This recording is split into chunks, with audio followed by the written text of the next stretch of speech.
The Canucks fly into Toronto on game day and shut out the Maple Leafs 3-0 on Hockey Night in Canada. What a difference a day makes. Let's break it down on Rink Wide Vancouver.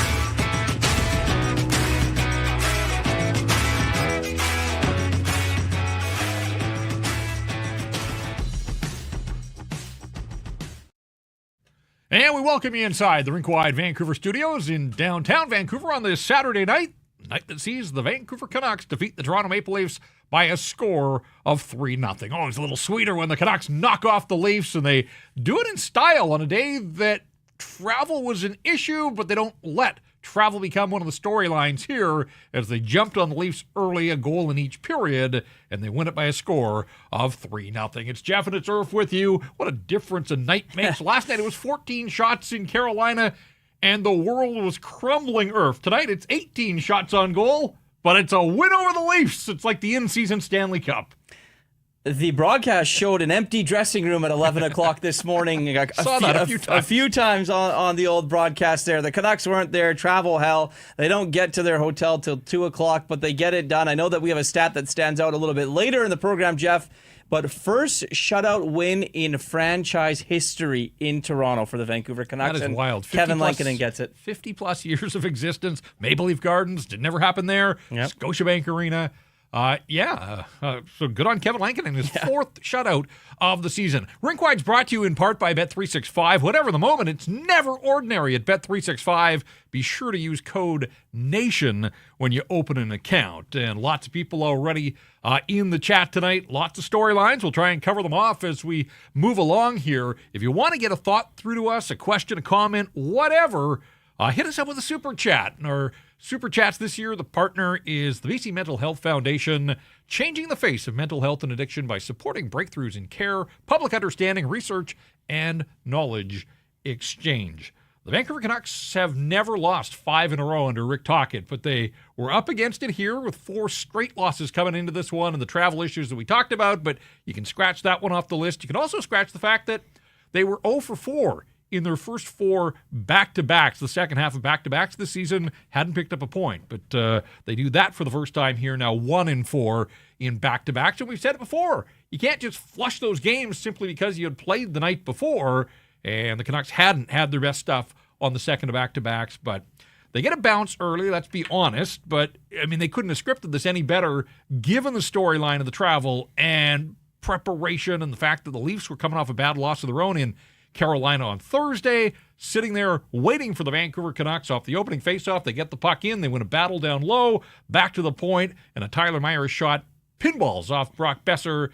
And Besser had been a little bit quiet. The coach name-checked him prior to the game, said we need more from our top guys, and he listed Pettersson and Miller and got to Brock as well. And Brock with his 15th of the season. It wasn't pretty, but man, that was a big goal just to, I think, alleviate some of the tension and the pressure coming off a shutout loss last night in Carolina. Yeah, I think there was a lot of smoke. There was a lot of stuff going on with this Vancouver Canuck team over the last little while in the big. So I was getting to that in the big smoke against the Toronto Maple Leafs, but they took care of business. Look, it wasn't pretty by any stretch of the imagination for the Vancouver Canucks, but in moments where they needed guys to make plays, Elias Pettersson was all over the ice. It was one of those performances where you look at it and say, okay, that's a Selke type of effort there from old Elias Pettersson, right? Picks up an assist, but is able to obviously make some big defensive plays there. Quinn Hughes doing Quinn Hughes things, showing the Eastern media and everyone watching that he should be in the position for the Hart Trophy. Kevin Lankinen obviously making saves when he had to. So all in all, a pretty solid effort for the Vancouver Canucks. It wasn't sexy by any stretch of the imagination, Jeff, but when it's all said and done, they'll take that 3-0 win any day of the week against the Toronto Maple Leafs. And I'm with you, if it wasn't sexy, but it wasn't ugly either. They never trailed. They were able to build on their lead, a goal in each period. They hadn't had a 2-0 lead since they flushed one in Utah in that game a week before Christmas when they lost in overtime. They hadn't had a 3-0 lead since Kiefer Sherwood had the first 3 goals of the night against Colorado almost a month ago on home ice in a 3-1 victory. And, of course, it was Sherwood that made this a 3-0 hockey game with his 13th of the season, just 47 seconds in. So first-minute goals in the first period, the third period, and a late goal in the second period on really an incredible sequence that starts deep in the Toronto zone. Elias Pettersson drew the 2 penalties in the third period last night. They couldn't convert. Well, they don't even get a power play in this hockey game because they executed the 6-on-5 perfectly. Pettersson draws a David Kampf holding penalty. At least the arm was in the air. Canucks go down the ice, set up 5 forwards and Quinn Hughes, work it around, and Hughes with a shot that pinballs around. I think it ultimately went off Timmins and into the net. Connor Garland was there. Jake DeBrusk in front of the net, the layered screens that they've been working on. And if we talk about Quinn Hughes being a magician, a wizard, maybe this is the greatest example ever that he scored a goal without a shot on goal. Yeah, I tried looking it up, and it's going to take a while until I figure that one out before we find out someone that was last credited with a goal without a shot on goal. Now, a shot hit Timmins, and then it bounced up and went off Benoit's stick and in. But, yeah, I mean, look, Quinn Hughes does magical things, and sometimes the magic is returned to really good players. You mentioned just the big stage. Yep.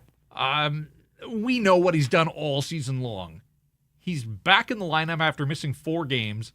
He's got 5 points in the 4 games. The offense drips off this guy, but at a time when others have been struggling, the Kiefer Sherwood goal, like the Hughes goal, yeah, talk about a guy that's due a bounce. Hadn't scored since the Ottawa game. Had missed a little time right after Christmas, but hadn't scored since the game against the Senators, the home game, the Saturday before Christmas.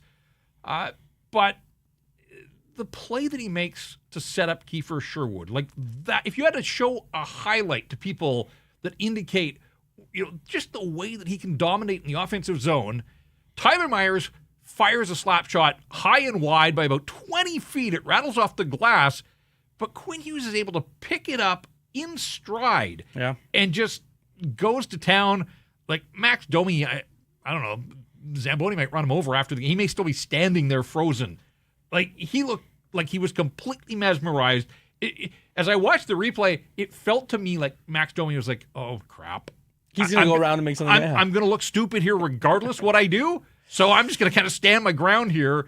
And Hughes creates enough space and then drops it into Sherwood's wheelhouse. And we know that Kiefer Sherwood can fire the puck. We've seen it a bunch. And so I kind of laughed because Tyler Myers ends up with 2 assists on the night. The second one was on that play where his shot didn't go anywhere near the net. But, hey, you play with Quinn Hughes, you're going to pick up your points. And so Tyler Myers with a couple of helpers in this hockey game. Besser is 15th. Hughes is 9th. Sherwood his 13th. And we talked about Kevin Lankinen, who was so good early in the season, particularly on the road. This sort of looked like early season Kevin Lankinen, 20 saves for his 4th shutout. And the footnote there is that all 4 of his shutouts have come against Eastern opponents for whatever reason. In Philadelphia early, in Boston when he was really good in the 2-0 win.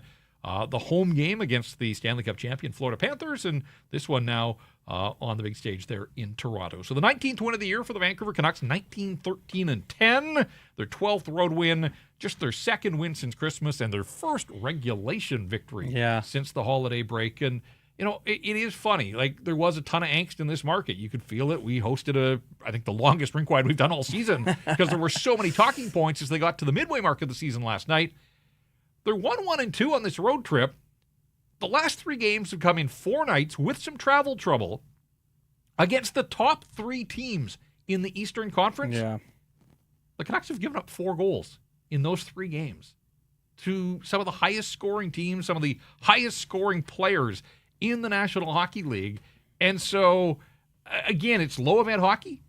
They haven't been able to generate enough the last couple of games against Washington and Carolina, but they got a lead, they built on it. And this was a pretty damn solid team performance tonight, one that we really haven't seen an awful lot of over the last month or so for the Vancouver Canucks. But it feels like something to build on, except that you're going into Winnipeg now to wrap up the road trip, but maybe a little momentum as they head for the peg. You're right, but even as you mentioned, low event hockey, the Winnipeg Jets' entirety is low event hockey, right? They are scoring some goals now, but that's the way they play. They dumb it down, and the Vancouver Canucks, I think, are comfortable playing these types of games. They're losing games 2-1, 2-0, but in games where they have the lead here, and the Toronto Maple Leafs are a very good hockey team, they didn't give them anything. The Leafs couldn't move. They couldn't operate. They weren't able to generate really much offense at all. And that's a credit to the Vancouver Canucks. It's a credit to the forwards coming back, the defensemen, and obviously the goaltender. Lots of people in our chats and in different social spaces. We've got a super chat, so thank you to those that are coming into that. Among the Woods says, EP40 was battling for the Norris tonight, but a special tire pump Sherwood since we are both Ohio boys, and he's putting in the work for us. Selke, I think I would say over Norris for EP40. Yeah, I think we'll keep our awards. Quinn's got his eyes on the Norris. Yeah. And EP40, you're right. I mean, look, it's been 2 games back for him. We thought he was all right last night. I mean, nobody was good enough, obviously, in a 2-0 14-shot shutout loss, but that looked more like Elias Pettersson when he's on his game, and we quite frankly haven't seen enough of that from him at any point this season. And you can look at the individual statistics and think, well, he had an assist on a bit of a fluky goal and a second assist at that, but the second assist was him winning the puck battle down low and getting it back to the point, and then the Meyer shot gets deflected or banks in off Brock Besser. In the second period, he sells out to block a Morgan Rielly shot as Morgan Rielly moved in from the left side. One of 4 block shots on the night for Elias Pettersson. We talk about the drawn penalty. He's just a machine when it comes to drawing penalties and giving the Canucks opportunities. Again, they scored to negate the power play, but he doesn't get a point on that play. But man, there's definitely it's one of those assists that doesn't go into the record books or onto the stat sheet, but absolutely involved there. And then in the third period, and we should point out, JT Miller didn't play much in this hockey game, and unless we hear otherwise, I just think this was strategic. Miller played 13 minutes and 22 seconds. Third game in 4 nights. We know that he was sort of banged up in Washington. We know he's been playing through something for most of the season. 3 games, 4 nights, the travel, and you have a 3-0 lead. Why risk it at that point? Yep. And I think it was just precautionary that they were in full control. And look, JT Miller took a penalty that put the Canucks down a man in the second period. But sort of low-key on this night, penalty kill was really good. Yep. This is the Leafs we're talking about. Willie Nylander's got 24 goals. Mitch Marner has been a power play broker this year. Austin Matthews, John Tavares. You know the names. The Leafs had 2 shots on goal in 3 power plays when this was a 1-0 game. Tying goal was right there for them, or at least the opportunity, and they did nothing with it. In fact, in the second period, some of the best chances in the second period were the Canucks shorthanded. Kiefer Sherwood came down the left wing, puck goes back out, they change, and then PDG set up by Connor Garland. Yeah. And you would love to see PDG, a Toronto area guy, get his first of the season. Didn't happen there. But again, it was the Canucks that were forcing the issue on the power play. So lots of storylines, obviously. I just thought the Canucks penalty kill was really dialed in this hockey game. So credit to the guys that get out there, sometimes unheralded, overshadowed, whatever the case, top to bottom. This is just a really solid team effort for the Vancouver Canucks. You mentioned the Kiefer Sherwood chance in shorthanded. He had Carson Soucy, and there was absolutely no chance that puck was getting passed. That was shoot written all over it all day long. But yes, the PDG chance, obviously, in tight, wasn't able to get the puck over the goaltender's pad there and unable to do it. Another super chat, Jeff. They're just flying in here. I gotta get to it. Happy Jacks. What do you think about Berube not pulling his goalie, sending messages wedge to the team? We are used to watching a coach not pull his goalie here in Vancouver, and I'm not entirely sure you're going to pull your goalie down 3-0. Maybe you weren't generating much at all. I think this one at that point, maybe 5 minutes left in the game, 4 minutes left in the game, you're going to eat it. So at that point, I don't have a problem with it. That's kind of how I read it, too. Yeah. If it was a 2-0 game, maybe. But when the Canucks made it 3-0, and really the Leafs didn't have much of a push. Midway through the third period, Toronto had 3 shots on goal. They were from Bobby McMahon, Max Domi, and Philip Myers, I think. Mm-hmm. Again, this was a remarkably quiet night for Matthews and Marner. And part of that story is they were both -6 the other night in Carolina. And you thought, look out, they're going to be hell-bent to turn things back in the right direction. And instead, they get completely snookered in this game. I mean, just nothing doing for this team offensively. Austin Matthews had 2 shots on goal. William Nylander, he had 2 shots on goal. Again, the Canucks held the Leafs to 20 shots on the night. So full credit to the Vancouver Canucks. And yeah, that's kind of how I read it. At 3-0, what's the point? I mean, unless You got nothing to lose, I suppose, but you weren't going to pump 3. And I know the Canucks, like one of the storylines going to the third was 2-0 lead. Like quite frankly, we've seen this too often here in Montreal on the road trip, both the Seattle games after Christmas. I referenced the Utah game that got away from the Canucks. So we know that the Canucks haven't been money locking down leads, but they were in this one, and they're going to skate out of Toronto overnight in TO and head for Winnipeg to wrap up the road trip and a chance now. And it's going to be difficult. The Jets just shut out the Colorado Avalanche 3-0 as well. So both teams coming off 3-0 wins. Oh, yeah, another shutout for Connor Hellebuck. Both those teams were dogs, too, today. Easily the best in the biz. And we'll see if the Canucks face Hellebuck coming off his shutout on Tuesday. But the Canucks are 1-1-2 now on this road trip. So 4 points through 4 games and a chance to get something out of the game in Winnipeg. And we said, given the players that were missing early on and just the way this team was going, a 500 road trip, the quality of the opponents, well, they've set themselves up to take a run at 500 or better if they can beat the big bad Jets on Tuesday night. Let's get to the 3 stars. Yep.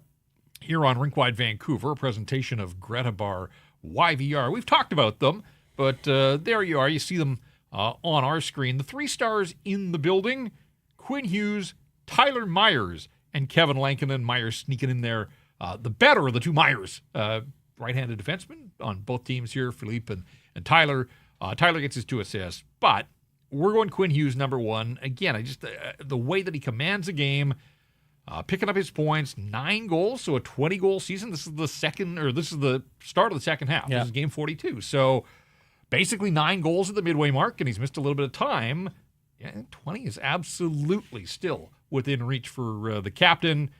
Kevin Lankinen gets the shutout. That's all. You see it on the screen. That's all. Shutout. That's all it needs to say. Literally all it needs to say. 20-save shutout for Lankinen.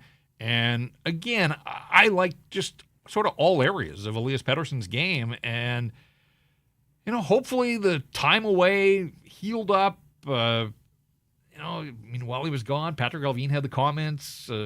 Hopefully he took some of that to heart. I know really he's only done a little bit of media in the one interview with Ian McIntyre in Montreal where, I thought it was a mature response. He owned the fact that the first half of his season hasn't been anywhere close to good enough given the cash that he's making and what he means to this hockey club. And so this was just digging in, a far more determined effort at both ends of the ice for Elias Pettersson. Good sign, and certainly something for him to build on. So there you go. Hughes, Lankinen, Pettersson are the 3 stars. A clean sweep for the Vancouver Canucks. 3 stars are brought to you by Greta Bar, and we talk about it on every episode. If you've had a chance to check it out, you know what we're talking about. If you haven't, get down to Greta.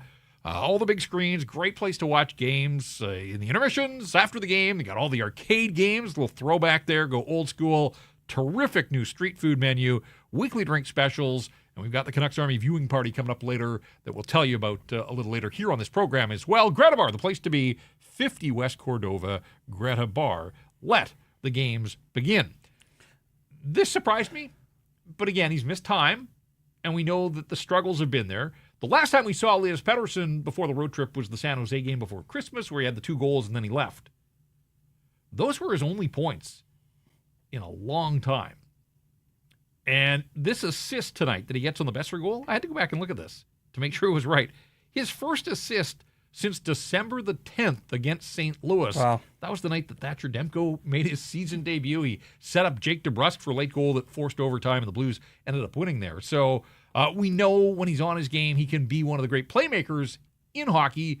We just haven't seen enough of that. But again, I think this was a big step in the right direction for Elias Pettersson. And, I think if you boil this thing down, or quite frankly, Canucks' best players were better than the Leafs' best players. Absolutely. On this night. Yep, 100%. Leading the charge, Quinn Hughes, Elias Pettersson right there. But on Elias Pettersson, it's interesting because, you go back to what we talked about leading up to this game. It's in Toronto, the big smoke, the pomp and circumstance, everything that comes into it, no morning skate, the travel, everything. If there's a guy that knows moments, and Elias Pettersson's been a guy that he reads and he knows what's going on, to go out and have the effort that they did on this night, it is Elias Pettersson. Like, he knew exactly what he was getting into. He knew all the eyes in the hockey world were going to be on him and his hockey team, and he went out and took care of business. And you hope that this one win, like you said right off the top of the show, can build momentum, not just for the team, but for him, for guys like Quinn Hughes, for guys like JT Miller and the rest of the lineup. lineup, and he went out there and led by example. It was the assist, only an assist, but it was his defensive play and how he was in his own end to basically seal out the victory and the shutout for this hockey club. We mentioned the fact that the Canucks didn't have a power play. Doesn't happen very often, but didn't need one ultimately on this night. 3 even strength. Well, I guess 2 5-on-5 goals and a 6-on-5 goal, but 5-on-5 goals have been short supply. Offense at the top of the lineup, but also some of that supplemental offense. And so Kiefer Sherwood, who's been so good, and 13 goals now, but even he had gone a little bit quiet here of late by his standards. So it was nice to see him get one. He had the hat-trick against Colorado, but he had got 7 without scoring. He scored in the game against San Jose before Christmas, had just 1 goal. That was his only goal in 11 games. So obviously he's the hit machine. We know that brings that physical element to the game, but also has the scoring touch. And with 13 goals now basically at the midway mark of the season, it is going to be wild to see where he tops out. Has to have 20 in his sight. Right now, you take a run at 25, see what happens. But even if he doesn't get there, certainly a 20-goal season looks like it's in the cards if he can stay healthy and continue to do the things that he has done here for the Vancouver Canucks. All right, stat that stands out. We've had a couple of them. Yeah, we've had lots in the show already. Well, just there's a lot of things happening for this hockey club. No, 100%. And so we had lots of opportunities, but I like this one.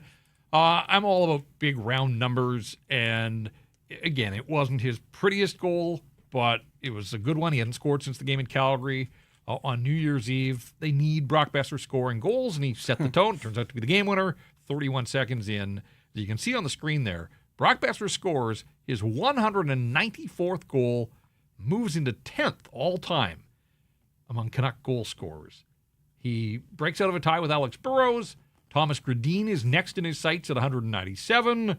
Bo Horvat, Brock's buddy, an old teammate, at 201, and you'd think that he'd be able to get certainly to those 2 as long as he remains a member of the Vancouver Canucks, and who knows where things go with Brock Boeser in this contract year, but yeah, he's got Thomas Gradin and Bo Horvat are the next 2 guys ahead of him on the ladder. 8 goals before the trade deadline? Sorry.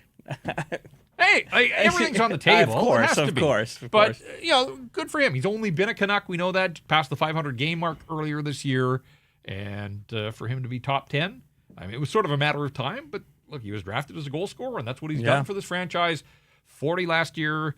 Not going to get back to 40 this time around. But 15 at the midway mark. And, again, having missed some time there in November, I think he's got to – like, if this team's going to start to pick it up a little bit, I would think a guy like Brock has to have a big second half, and he should be looking at a 30-goal season if he can get there. So congratulations to Brock Boeser, moves into solo play, 10th spot all-time among Vancouver Canuck scorers.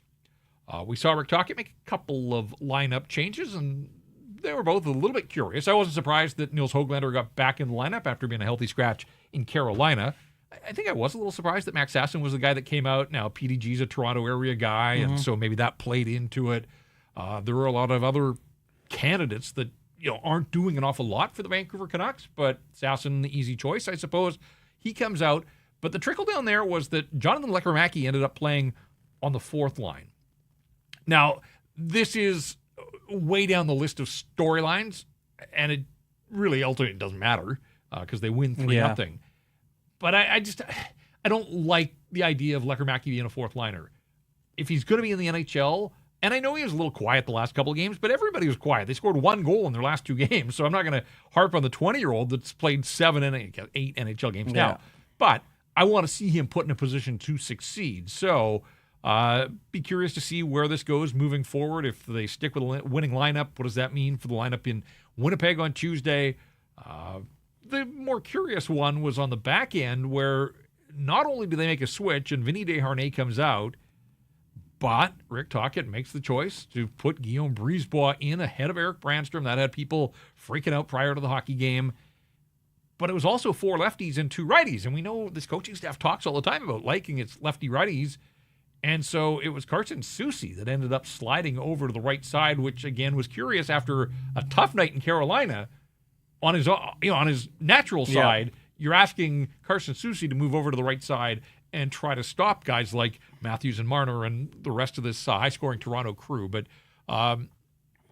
really hard to throw darts at any. 3-0 win. Everybody sort of pulled their weight in this hockey game. Yeah, and I think Rick Tocchet said it before the game when he was asked about Erik Brannstrom. He goes, Branny's the puck-moving defenseman. We got to look at our things here. He goes, he mentioned defensive zone twice, and he said, we've been playing a lot of low-event hockey, so the risk is greater than the reward here if you did have Erik Brannstrom in the lineup. They win the hockey game, so it doesn't matter at all. But the trickle-down effect to winning the hockey game is you're probably icing the same lineup in Winnipeg on Tuesday. I'm just seeing a report out of the Canucks locker room. Thomas Drance of The Athletic in Toronto says, Quinn Hughes told us the players on the Canucks bench taking notice of Elias Pettersson's defensive form tonight were yelling Selke as Pettersson racked up disruptive defensive plays on the night. Pettersson's response was, first time I've heard that this year. So you know exactly the way he said it, too. Oh, for sure. Yeah. 100%. Look, these guys, they deserve a night to smile. I mean, based on their own performance, but just the fact the noise that's been around this group, the pressure that was mounting, the shutout loss, the struggle to generate some offense. So if they're having a little fun with each other, hey, good on them. They earned it on a night like this one, and maybe, just maybe this is the start of the second half of the season, and who knows if they can use this as a springboard. They're not out of the gauntlet by any stretch of the imagination. We've been saying this for a while now. It's not just wrapping up the road trip in Winnipeg on Tuesday, but then quick turnaround coming home off the road. First game back is Los Angeles, and then it's Edmonton next Saturday night. They're going to see the Oilers twice in their next 4 games. The Washington Capitals, sort of payback perhaps when the Caps are here in a couple of weeks' time. So, if this is the blueprint, they showed that they can play this lockdown game and have some success. And so I think that's going to have to be the takeaway for the Canucks. It's one thing to play these low-event games and come out on the wrong end of the score, and then you're wondering, what are we doing here? Yeah. We're not generating anything. We're not scoring. Here, 18 shots on goal. Hard to get fired up about 18 shots on goal. Yeah. But they dictated the way this game went. And we've seen some nights where the shots have been 2-1 in favor of the opponents, and the Canucks have been holding on. That was not the case here. Shots were 20-18. So, what the hell, Washington to 18 shots the other night. Carolina had 20 in a 2-0 win. Mm-hmm. So, yes, until the Canucks sort of find their form at both ends of the ice, this is the model at the very least. I would think Rick Tocchet's over the moon just with the way this one played out tonight. Well, he had to be, right? Because it's one of those games where they took care of the guts of the ice, right? It was Rick Tocchet. Yeah. They met pressure with pressure, a pressure cooker in Toronto, and all the Rick Tocchet sayings, the Canucks went out and did. They executed to perfection, and they did what they wanted to do, right? I mean, by all accounts, the Canucks had absolutely no business winning this hockey game. The lackluster effort last night against the Carolina Hurricanes, everyone in all of our social channels and everyone that covers this team looked at it and said that the Canucks are going to get absolutely demolished by a Leaf team who, what got demolished by the Carolina team a couple nights ago. But you go in and things change, right? You have the effort that you do. You get maximum effort from some of your top guys. And, like you said, their best players were better than the Leafs' best players, and that ultimately decided the game. We haven't done Rink Wide Worldwide for a while, but I see Kelly chipping in here, says, watched it live in Japan on the big 80-inch TV. Finally, a solid game. Yeah, it's been a while since the Canucks have sort of strung together 3 periods, controlled the play, dictated the way things have gone, and, stepped up in front of their netminder. And I get that this has been sport here in this market for decades, really, certainly going back to Luongo and Corey Schneider. Yep. I'm not trying to bang the drum of goaltending controversy. As Thatcher Demko builds his game back from missing so much time, and Demko was fine. He gave up 2 goals last night. They don't score for him. Nothing he can really do about that. I just feel that in the here and now, Kevin Lankinen gives this team a slightly better chance to win hockey games. Yeah, I mean, people on our social channels are saying that. Jason J. Demko, number 2 goalie now with a bunch of question marks. You're right. Kevin Lankinen, if Rick Tocchet is sitting there on Wednesday or on Thursday or on Saturday, and he looks at the opponent, and Lankinen's had days off in between games, there's really no back-to-backs or anything like that coming up, you're going to have to go with a goalie that gives you the best chance to win a hockey game night in and night out. And you already know that. I would be very, very surprised if they went away from Kevin Lankinen against the Winnipeg Jets in this one. But well, I'm with you in that I think you have to shutout. You kind of have to start to. I mean, they take them one game at a time, but when it comes to picking your goaltenders, I think you can set up your goaltending rotation here. And yeah, I mean, Lankinen deserves coming off a shutout against the Leafs. He has earned the start in Winnipeg, which would then allow them to start arrested Demko against the Los Angeles Kings at home. And in theory, you would have Lankinen fresh and ready to go against the Edmonton Oilers next Saturday. Yep. And that's how I would run it out here. And that's not a knock on Thatcher Demko. But Demko has 2 wins in his 7 starts. And again, in Carolina last night, did his part, held them in there. If they could have generated any offense, maybe the outcome is different, but it wasn't. And so as a result, he takes another loss there. But by far, there were bigger issues than Thatcher Demko on Friday night in Raleigh, North Carolina, including the ice that prevented the Canucks from getting out of town. But, I said right off the top, like, I am glad that didn't become the storyline. That, if the Canucks had been blown out in this hockey game, I think a lot of people would have looked to that. Yep. This was always going to be difficult. Carolina and Toronto, like at the outset when the schedule came out and we looked at Washington, Carolina, Toronto, 3 games in 4 nights, like that was always going to be tough. And so to get the travel issues, but in some ways when you look at it, Irf, like had they flown out last night, they would have arrived in Toronto at 3 a.m.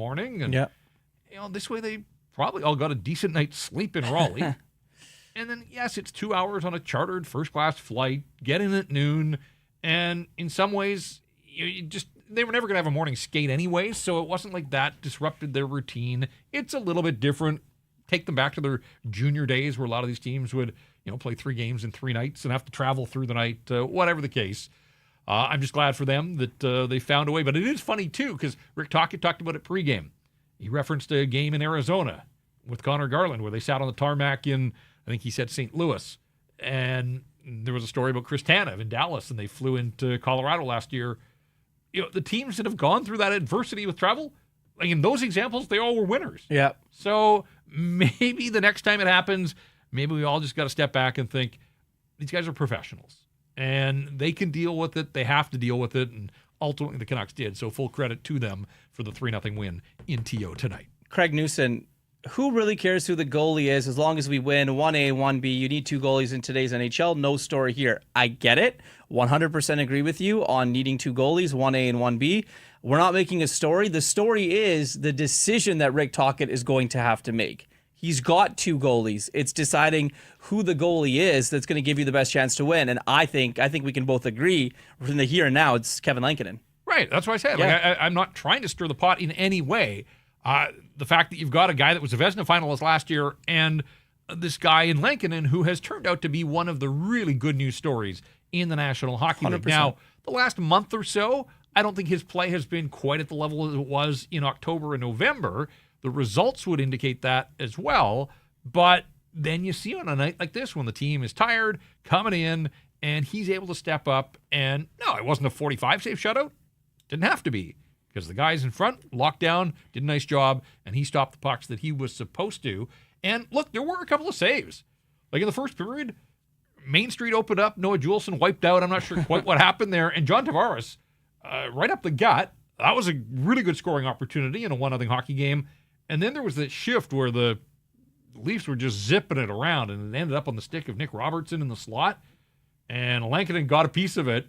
And you could see it in the blue paint momentarily, fell back. There was a scramble there. He was able to make the save. Morgan Riley rattled Riley really was the one Leaf that beat Lankinen cleanly. Yeah. But off the crossbar and out of play. So there were some opportunities for the Toronto Maple Leafs. But, as I go through my notes, that's pretty much it. Like after the first period, there wasn't a whole lot there. Toronto down 1-0 after the first. Had 11 shots on goal the rest of the way. So that's pretty clean effort from the skaters in front of Kevin Lankinen, and Lankinen there to mop up when he was needed. So good on him and good on the Vancouver Canucks on a night like tonight as they pick up their 19th win of the season. I mentioned the Canucks Army watch party. We had one earlier in the season, and we've now set a date for the next one. It's coming up at Greta Bar. on January 23rd. It's the Canucks in Edmonton. Rematch of the playoff rivalry, obviously. It's going to be a rematch of the game here. It's 2 games in 3 nights, I think, or 2 of 3 games for the Canucks. It's Canucks against the Oilers here, and then Buffalo's in town, and then I think the Canucks go to Edmonton. So not quite back-to-back, but seeing the Oilers twice in a week. And we're going to be there at Greta Bar on the 23rd.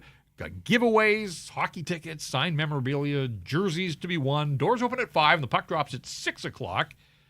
$10 for a ticket. That gets you access to all the action.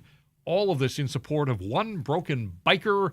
And there's a VIP option as well. 4-person reservation for $100. That includes entry to the event, a Greta Burger and beverage, plus a game card for the arcade games. Don't miss out. Secure your spot now. Nationgear.ca is the website you go to. You can buy your tickets there. It's going to be an action-packed night with the Canucks Army crew, and we'll be there. At least we'll make an appearance, but we do have to host Rink Wide, obviously, afterwards. So may have to duck out a little early, but no, that should be fun. The first one was fun.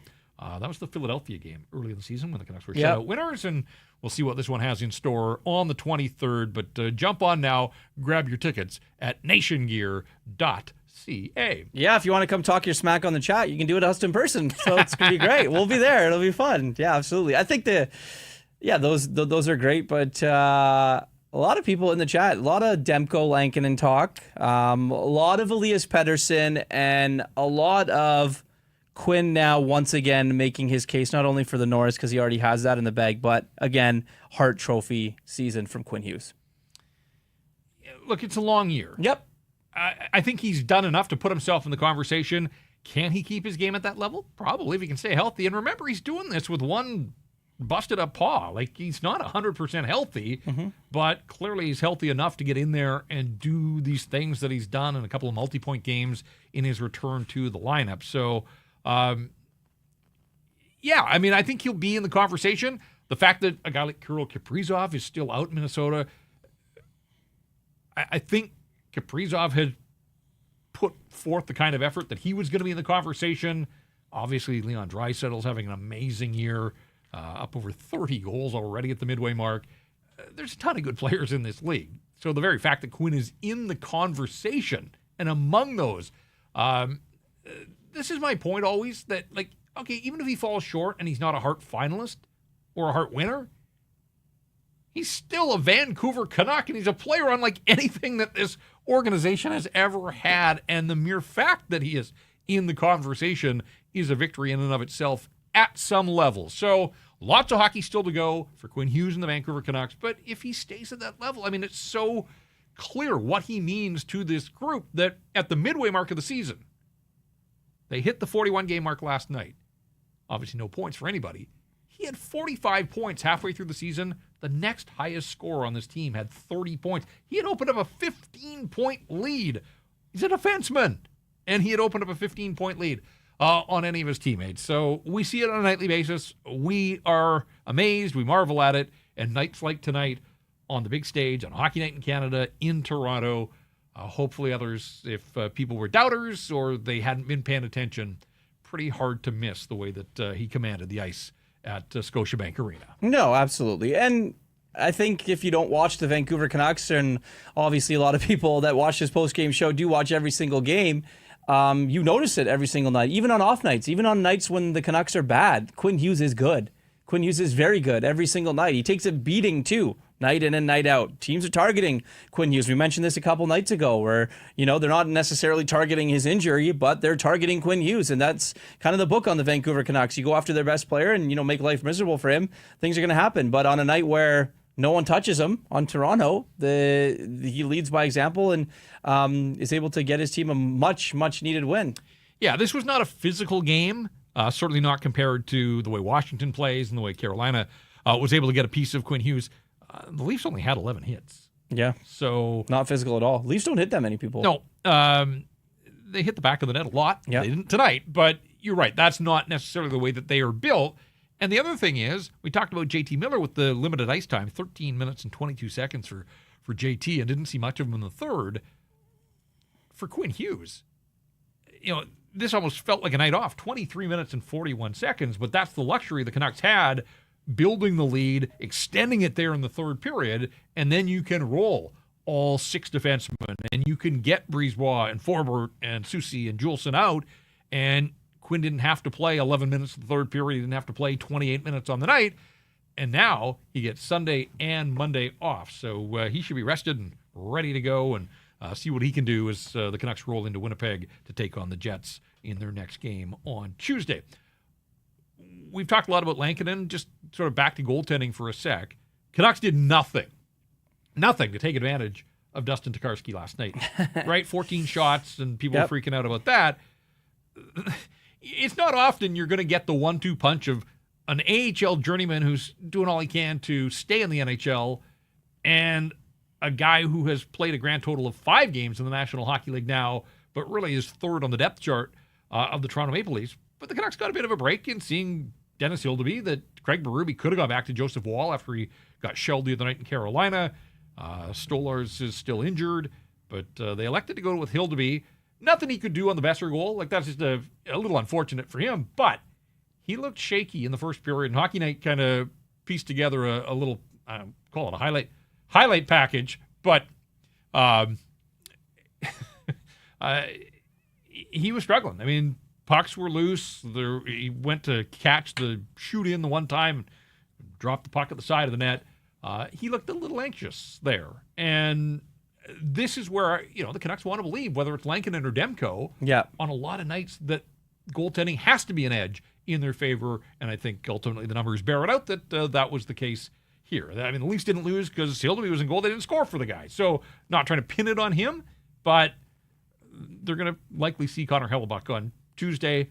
That's a different story. Yep. And look, I think that the Canucks know that. And I think that this is one of those types of wins that kind of propel it a little bit to even moving forward and being able to generate that offense. You mentioned they didn't get the power play, but they did score 6 on 5. So that's a good thing. They had the man advantage and the patience in that play on that goal, right? I mean, Quinn Hughes kind of takes up the ice, is getting hounded by the Leafs, like one of the Leafs players, and then he turns around back and resets, while Kevin Lankinen's going to the net, and they're able to go up and take care of that man advantage. But yeah, it's very interesting. Jeff, there's a video that I want to share. Canucks posted it. They didn't post any sound, but when we watch this video, we talk about everything that was going on with the Canucks and with this team. This is post-game in the locker room. As you see the team obviously coming off and, there's Dakota Joshua actually, by the way, in there. JT Miller kind of doing his thing a little bit here, but you can just tell how much it means to these guys. This is a type of win where, you don't want to talk about how it galvanizes a group a lot, but you know how much it meant to these guys. Look, Elias Pettersson and Dakota Joshua there. So it's just interesting. Jake DeBrusk dancing. And then at the end, obviously the 2 goaltenders. But I just thought it was interesting that the Canucks posted that. And obviously you could just tell how much it meant. Yeah, and for Dakota Joshua, we know going to be out, they said week to week. Yep. See him there in sweats, so the fact that he's on the trip and, maybe working out already, I don't know if he's been skating at all, but we're led to believe that it won't be too long for Dakota Joshua, and it'll be good to get him back in, and we know that Philip Hronek had a pretty good first week out in Abbotsford, and we'll see where things go with him as far as, his readiness to rejoin the Canucks for practices. There's not going to be a lot of practices. I think that's the thing. Between now and the Four Nations face-off, the Canucks basically play every other night. And I think that the coaching staff is going to monitor that situation, the energy levels. And so this is a stretch of the schedule where there may not be a lot of practices. So I think that's what made it so important for Phil Hronek to go down to Abbotsford, skate in a group environment, continue his rehab, and how many practices will he get before he's able to jump back on board? No timeline yet.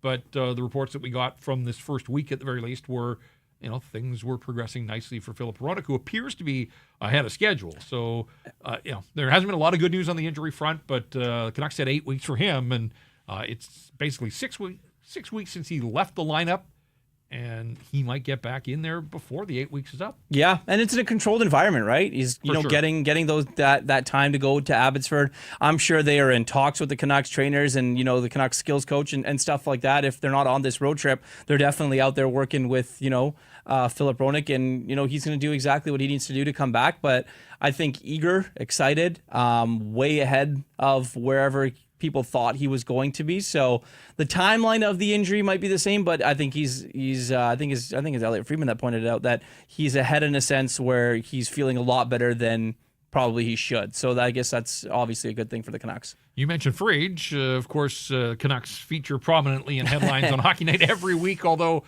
they weren't the lead item, which was a nice change. There's 31 other teams. It was nice to see another team getting another thought. Nashville and Ryan O'Reilly.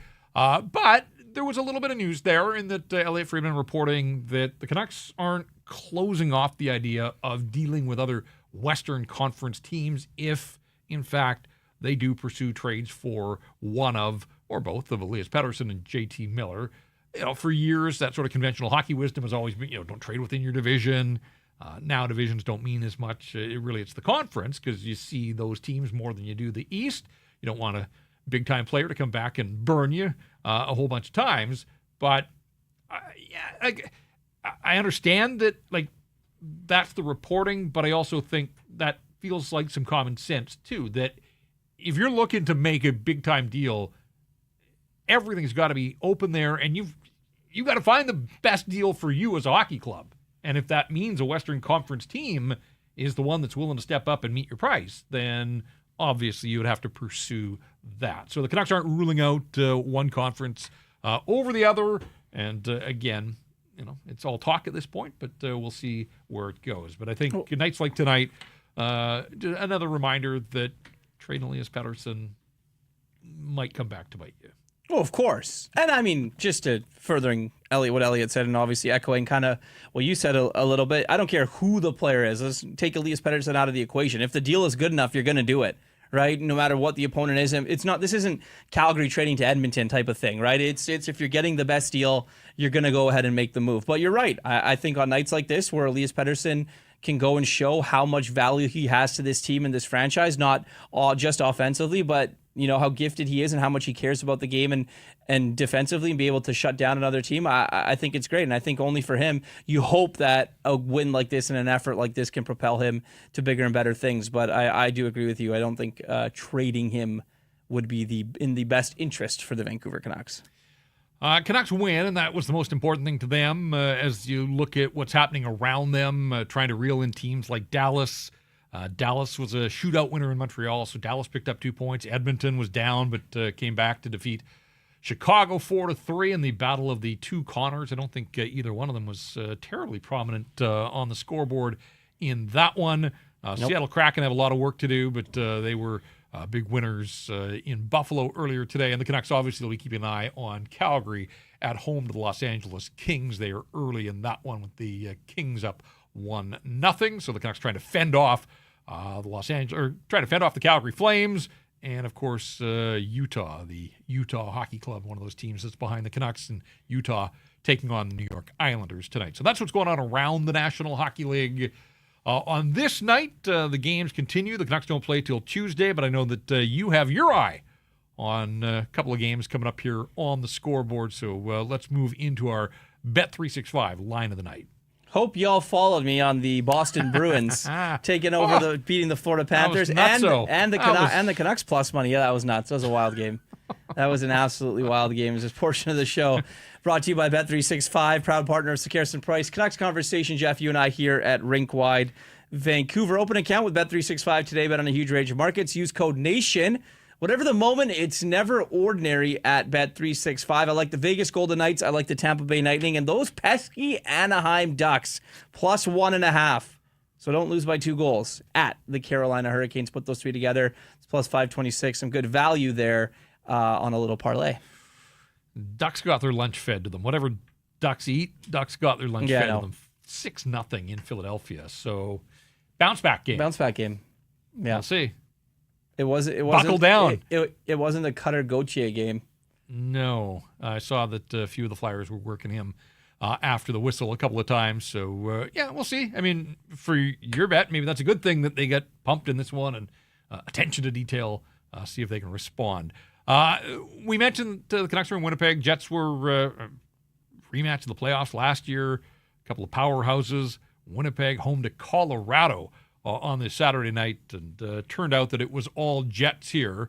3-0 the final score. Nikolai Ehlers with a couple of goals sandwiched around a Mark Scheifele goal. He's 25th of the season. So Scheifele is second in the National Hockey League in goals. The Canucks were able to hold Willie Nylander in check. He has 24. Scheifele's up to 25 now. And, Connor Hellebuck doing what he does, stopping everything that came his way. 22 saves for, I think that's his 6th shutout of the season. So, at the end of a road trip, this is going to be tough for the Vancouver Canucks on Tuesday. The Jets are 29, 12, and 3. And tied with Vegas and Washington for first place in the overall standings. So that's what you're looking at. They're 16, 4, and 3 at home. But in saying that, Toronto had 17 home wins. Yeah. It can be done. It can be done. But this Jets team, they flamed out last year in the playoffs, opening round, couldn't get saves, all that kind of stuff. Third in the league in both offense and defense. So you pick the way that you want to play the Winnipeg Jets. They've got the best goal differential in the league. They added to that, plus 48 on the season. Scheifele's got 25. Kyle Connor has 23. Gabe Vilardi has 19 goals, 10 of them on the power play. These guys become the power play machine for the Winnipeg Jets. And that is insane because that was the Dubois trade, right? And getting Vilardi was huge for the Jets. I know there's a lot of people that in LA that were very upset that was the player that was moved from the LA Kings, but obviously you have to if you're making that type of deal. We all know what happened with PLD in LA, but Vilardi absolutely huge.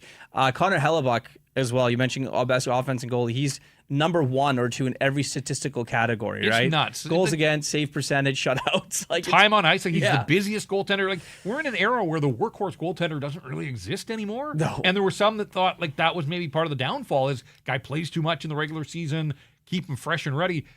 One of the craziest things going, though, is that his backup, the Jets have this ridiculous record.